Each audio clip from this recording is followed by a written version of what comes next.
The fuel prices in Kenya have been high, not because of global issues, but because of exorbitant levies and taxes.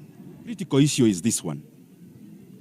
The fuel price now currently in Kenya, just citing petrol, is 186 shillings. If you cross the border and you go to Tanzania, in this month, they are equivalent of EPRA that does the same that EPRA does.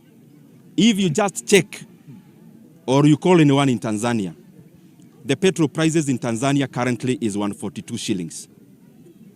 The petrol prices in Uganda currently is below 182 shillings, marginally lower than Kenya. But diesel is much cheaper than Kenya, of course, because diesel in Uganda is below 170 shillings. If you go to Ethiopia, the current price of liter of petrol is maybe around 122 Ethiopian birr, which is also below 125 Kenya shillings. If you go to a place like Rwanda, Rwanda prices are also below 170 per liter of petrol.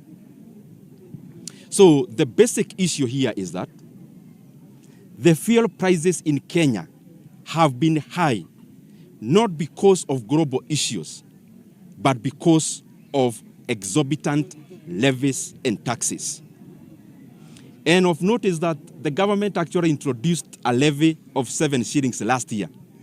And that is why, even when global oil prices went down, Kenya never noted, because that is the period when the government then inserted the 7 shillings as part of the fuel levy.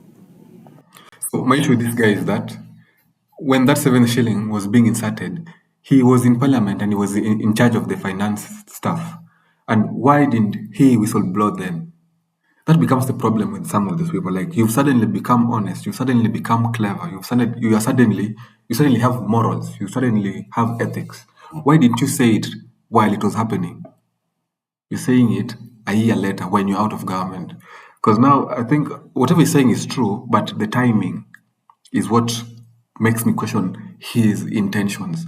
His intention is not to inform us. His intention is to punish the government because the government punished him.